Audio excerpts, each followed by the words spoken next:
In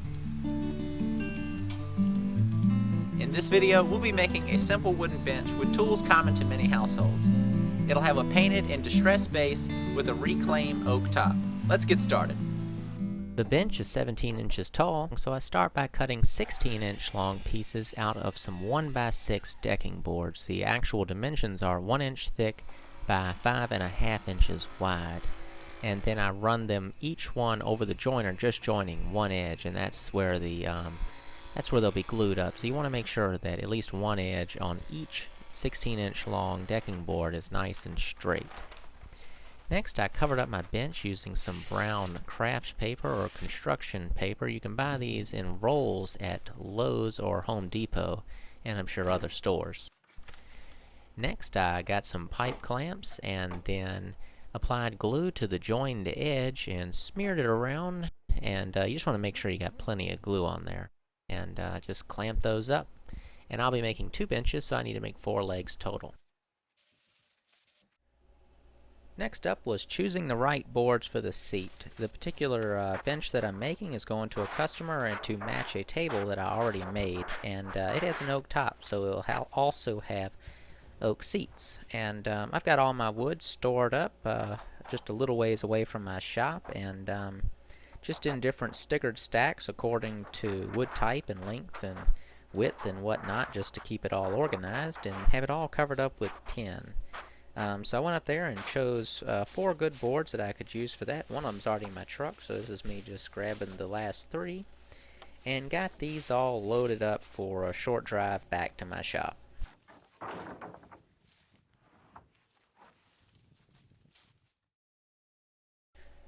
Once the glue is dry on the legs, then you can go ahead and decide the profile that you'd like to cut out on the legs. I'm using a shape that I use commonly on my benches, and so I just trace out a cutout from a previous bench. You can decide to cut out any shape you'd like. The bandsaw is the easiest tool to use when you want to cut these out, but you could also use a jigsaw and I guess some sort of a coping saw if you had to. Since these benches are sort of going to have a distressed look, it doesn't really matter if it's a clean cut or not.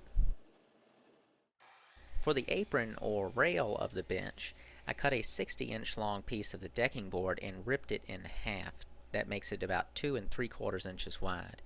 I marked an inch down from that ripped edge and then cut and angled a 45-degree angle cut up to that 1-inch mark.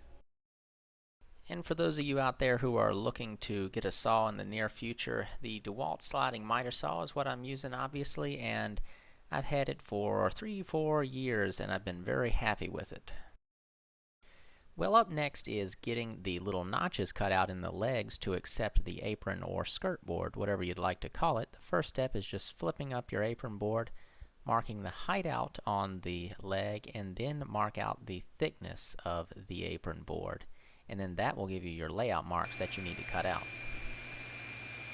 You can cut these out any way you'd like: hand saw, band saw, cross-cut sled, and a table saw like I'm demonstrating here with a stop block. This is what I like to do when I'm cutting a lot of legs out. In this case I had to cut out 4 of them because I'm making 2 benches, but if you got a cross-cut sled, it's usually pretty easy. And there's all 4 legs cut out and on the workbench.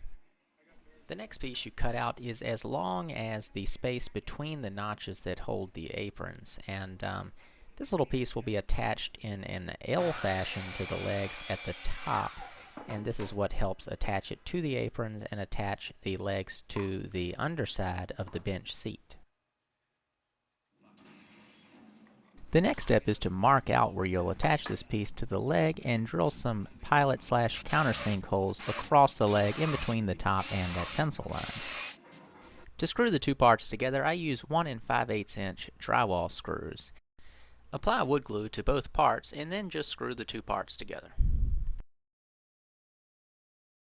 Next up is attaching the aprons to the legs. You're going to want to drill these holes in a position that will make the legs be about an inch or so away from the bottom of that angled cut on the aprons. Use a square to get the legs perpendicular to the aprons and then screw through the aprons into the leg. You're going to want to apply glue to the mating faces of that joint before you screw it together. The boards that I'm using have a slight radius on their edges, so I use a chisel to bevel the edge of the leg down to the edge of the board that makes up the apron. Using a plug cutter in my drill press, I cut plugs out of the same material that I'm using to make the base of the bench. This is what your board will look like once you've cut a lot of plugs out of it. You'll see some are missing because some of them get hung up in the cutter as you go along. Use something like an ice pick or an awl or a thin chisel to break out the plugs. Apply a little glue into the holes and then press in the plugs and then tap them in with a hammer or a mallet. And I usually try to align the grain of the plug with the grain of the apron. This bench will have a distressed look in the end, so I first start out by giving it a coat of black paint, followed up by quick sanding with my random orbital sander with 220 grit sandpaper. With the base almost done, it's now time to turn our attention to the seat. I start out by joining the edges of the boards that I'll use to make up the seat. These are 1-inch thick reclaimed pieces of oak from an old barn. Once I get them joined, I take the two pieces and then put the joined edges together upside down on my bench, placing the base upside down on those boards. I then use my countersink bit to drill some holes through that bracket we attached to the leg earlier, and then run some 1 1/4 inch screws through the bracket into the boards that make up the seat. Since these boards start out as rough sawn lumber, I give them a sanding with my belt sander, followed up by a finer sanding with my random orbital sander.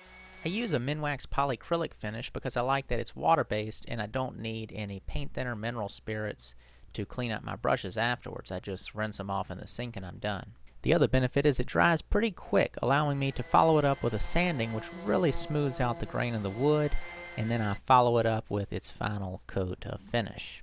If you're using this finish for a tabletop, I normally end up doing 3 coats minimum, sometimes 4 or 5 if I want to really get an extra thick coat of finish on there. Here's the top of the benches showing the saw marks from where they were milled out originally, and there's the distressed base with the finish applied to it. With the benches complete, the last thing I need to do is take them to the customer's house. They had previously ordered a farm table with matching black base and oak top, but ended up wanting some benches to save space on the amount of chairs they need because they have a lot of kids. And as far as skill level, I would call this a beginner/intermediate skill level for those of you out there who are kind of curious. When it comes to the tools that I use in any of my videos when I'm doing woodworking or any kind of video, if you don't have a certain tool, there's usually a way of getting around that by using a different tool. So if you need a little help kind of problem solving in that area, let me know by sending me a message. Same goes for materials. There's always a different type of material you can use to get a similar result. So don't feel limited just because you might not have access to some reclaimed boards or these particular type of boards that I use for the framework underneath. I'll also be taking a picture of this bench in the customer's house and post that with this video and to Facebook, so be sure to check there. If you like the video, please give it a thumbs up, to subscribe to my channel if you're not already, and leave a comment. They're always helpful in letting me know that you like the types of videos that I'm making, to where I know what kind of videos to make in the future. So, I want to thank you for watching, and I'll see you next time.